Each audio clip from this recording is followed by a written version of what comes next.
guys, Julian here, and today I'm going to be showing you how to tech house. Now, to go along with this video, I've just dropped a new sample pack called Tech House Construction Loop Kits Volume 1. The link is right at the top of the description. What this is it's 5 construction kits, aka kits of full loops where you got the kick, bass, the drums, little effects, different sounds, everything you need. Full ideas here, and then what you can do is you can take them and tear them apart because you get the project file as well as all the individual loops from the kits as well. So you can take them and really understand what's going on in these tracks and see all the layers that go into it and all of that. And on top of that, you just get some cool inspiration for yourself with the loops. You can take these into your tracks and everything is there, and it allows you to kind of get an idea together really quickly. Or like I said, just get some different inspiration. So I'll play you the 5 different kits that come with the pack.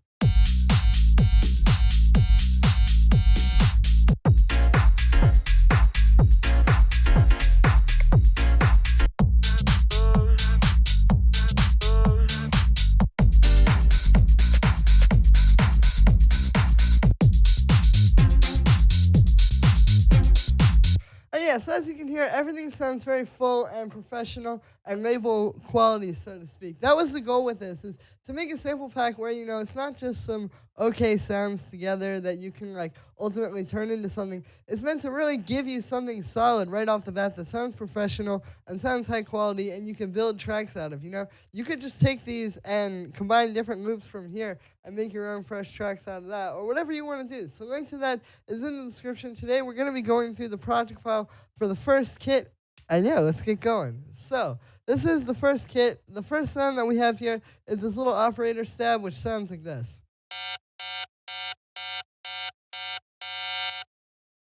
So this was very Fisher influenced. The idea with this was to kind of create an effect sort of sound, or some sort of a lead over top of this where it's not going to be just the rhythm section. When we turn this off, it's really just the rhythm section, the kick and the bass and then the drums. When we add this, it gives us something on top of that to be a lead or an effect or something like that, while still letting the drums and the bass shine. Because with this style, the drums and the bass are really most of it. I'd say that's 80% of the groove, and then stuff like this is maybe that extra 20% on top. But it's very important to still do stuff like this. It's just you don't want it to be too much. You don't want it to get in the way of the kick and the bass and the drums and sort of those main foundational elements. So for the notes on this one, you can see it's really simple. It's just playing F sharp. I just have it playing these shorter ones, and then it plays a little longer one, and then it pauses. And then it pauses like that. So this is kind of a good dynamic thing. When you're writing leads like this, you wouldn't want it to just be going dun dun dun the whole time.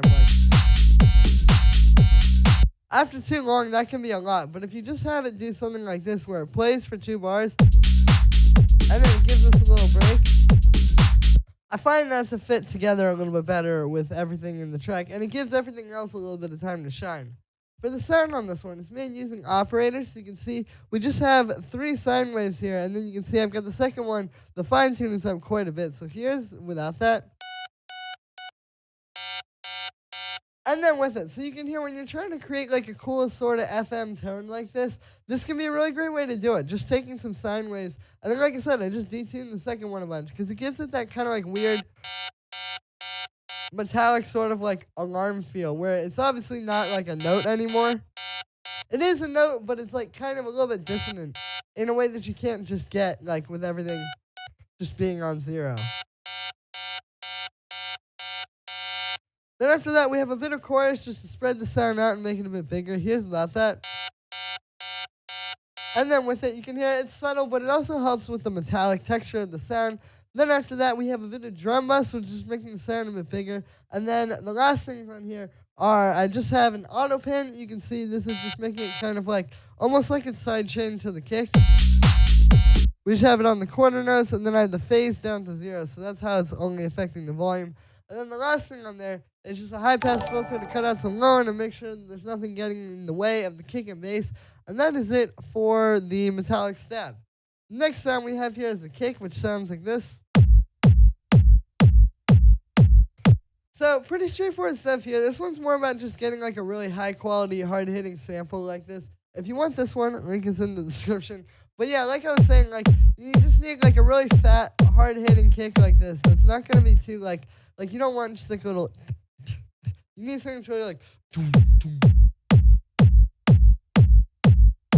And that just comes down to sample selection. I think a lot of times people say like, oh, the reason why my tracks don't sound professional is because I don't have the mixing skills or I don't have the mastering. But really a lot of times those things are very simple. And what it really comes down to is just having like really, really good sample selection and just always choosing the best samples. But yeah, and then for effects on this one, I just have a bit of drum bus on there to fatten it up. There's without it.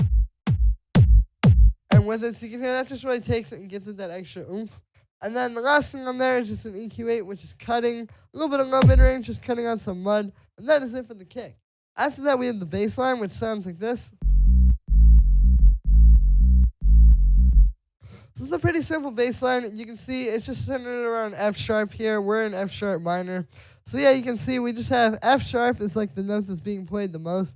And then we have a B on top of that, and then an A. And then, yeah, you can see it's just like this very syncopated, very swung pattern. If you look at all the 16th notes here, they're being pushed back quite a bit. And that's how you get that kind of like groove. Like if I play this part, you can really hear it. That boom, boom, ba-da, boom, ba-da, ba-da. You know, it's very catchy this way.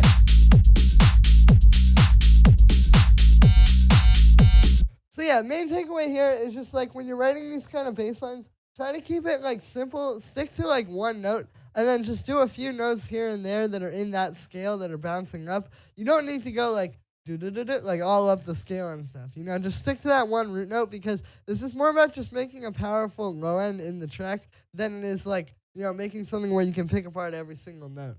For the sound on this one, it's made using Operator. You can see this is also actually made using sine waves.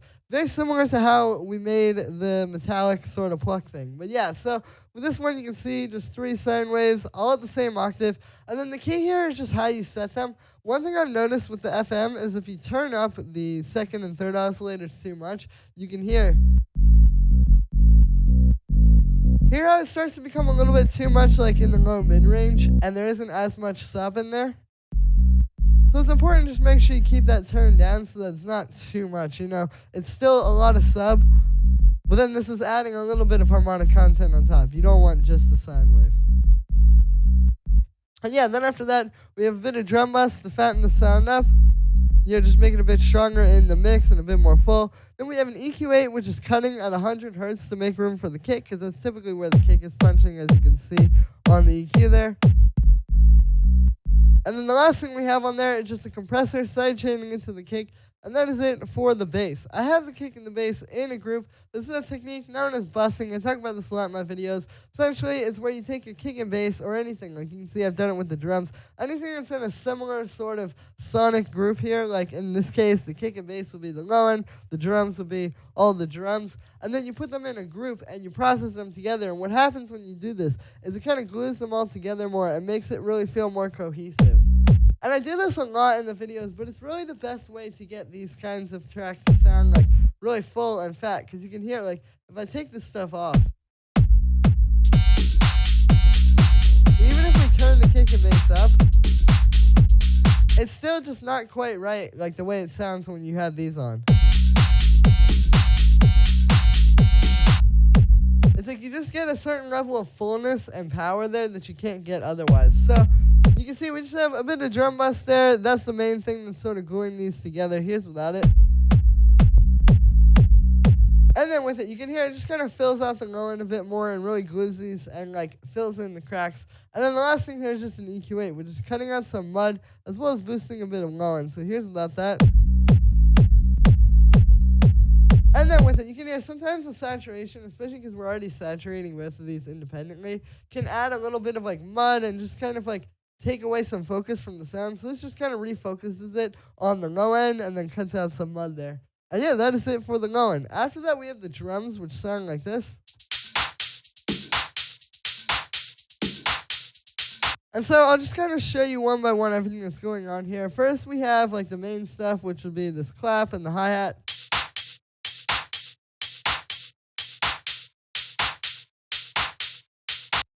So you can hear these are sort of like the main drums, and you can also hear these are the biggest. So this is something that you need to think of when you're making this style of tech house. You know, you can't just get any old hi-hat or any old clap. You need a really hard-hitting and powerful sample, and you can hear like just these on their own already is filling up most of the space for the drums. Like if I turn off the extra drums,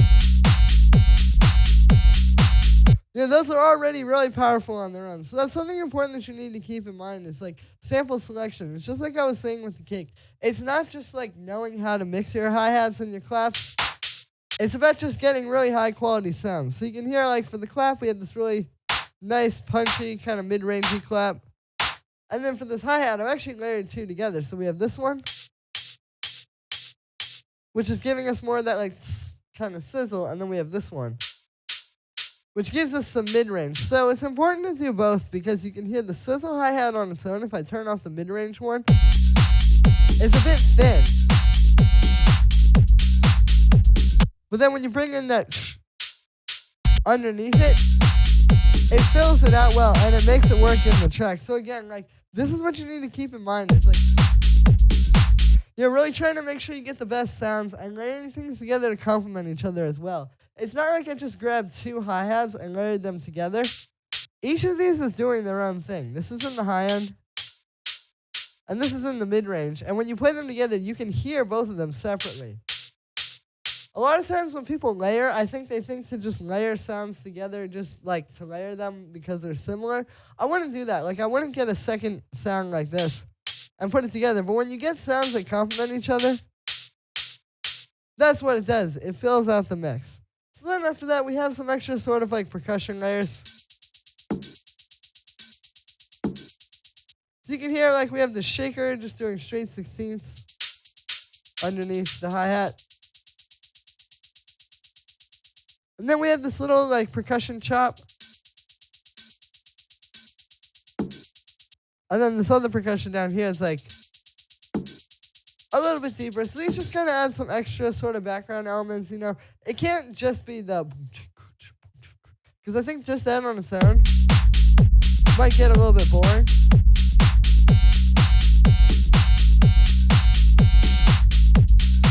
But you can hear when you bring these in, it brings it to life and gives it like just something a little bit extra underneath all of those main drums to tie it all together. And then I have the drums in a group, like I said, so we just got a bit of group processing on there to tie these all together. Here is without anything.